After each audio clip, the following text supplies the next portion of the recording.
காவலுக்கு உட்காந்துருக்கதை பாருங்கள். உள்ள பூனை இருக்கிறதுனால மோப்பை முடிச்சுட்டு உட்காந்துருக்கு. திருநாயை பார்த்தாலே பயமாக இருக்குது. ஏய், உள்ளே வர்றதுக்கு பார்க்க பாருங்கள். அந்த பூனையை வாடகைக்கு மோப்பம் பிடிச்சிட்டு உள்ளே வர்றதுக்கு பார்க்க.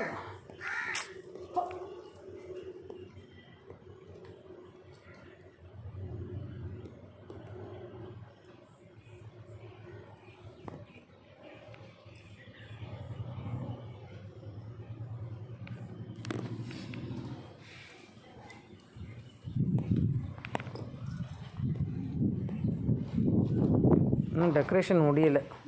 முடிஞ்சிட்டா?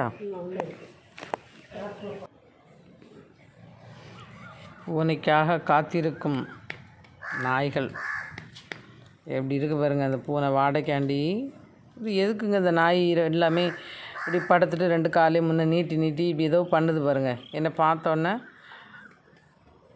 எல்லாமே இப்படி பண்ணுது. வாலாட்டும்.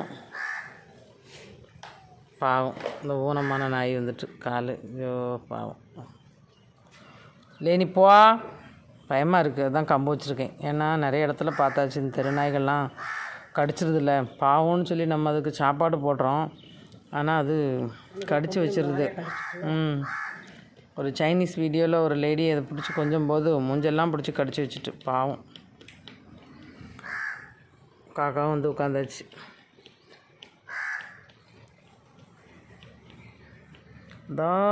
அந்த பக்கத்தில், அந்த மலைக்கு பக்கத்தில் ஒரு ரெட் கலரில் தெரியுதா, அதுதான் டோல்கேட்டு. எங்கள் ஊர் டோல்கேட்டு.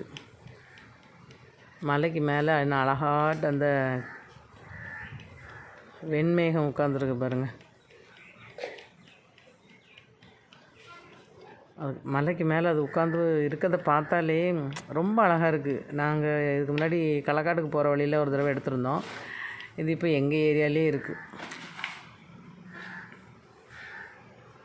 இங்கே கொஞ்சம் அப்படியே திரண்டு உருண்டு நிற்கி இந்த ஐஸ்கிரீமுக்கு மேலே, கப்புக்கு மேலே ஐஸ்கிரீம் அப்படியே வச்சுருப்போம்ல, அந்த மாதிரி வானத்தில் அப்படியே திரண்டு நிற்கி. இந்த பக்கத்தில் சூரியன் உதிச்சிருக்கோம். ஆனால் இந்த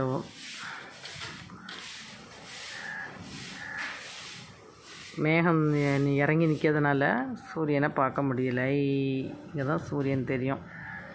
இந்த சொல்லுவாங்கள்ல, 4 விதமாக சூரியன் உதிக்கும். ஒரு 4 மாதத்துக்கு வரைக்கும் ஒவ்வொரு திசை இப்படி கொஞ்சம் கொஞ்சமாக நகண்டு உதிக்கணும். அதை இதில் அழகாக பார்க்கலாம். இந்த மலையில்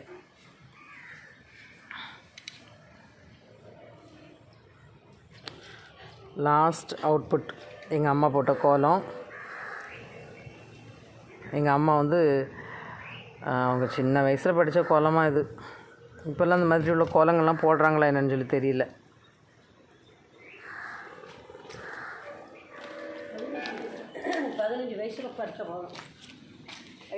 பதினஞ்சு வயசில் படித்த கோலமாக அது. நல்ல கம்பி கோலம்லாம் எங்கள் அம்மா சூப்பராக போடுவாங்க.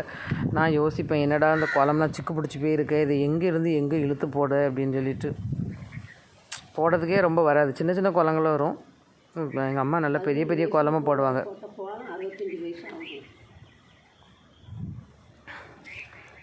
15 வயசில் எங்கள் அம்மா அந்த கோலம் போட்டு பழகிருக்காங்க. இப்போ எங்கள் அம்மாவுக்கு ஒரு 65-66 வயசு ஆக போகுது.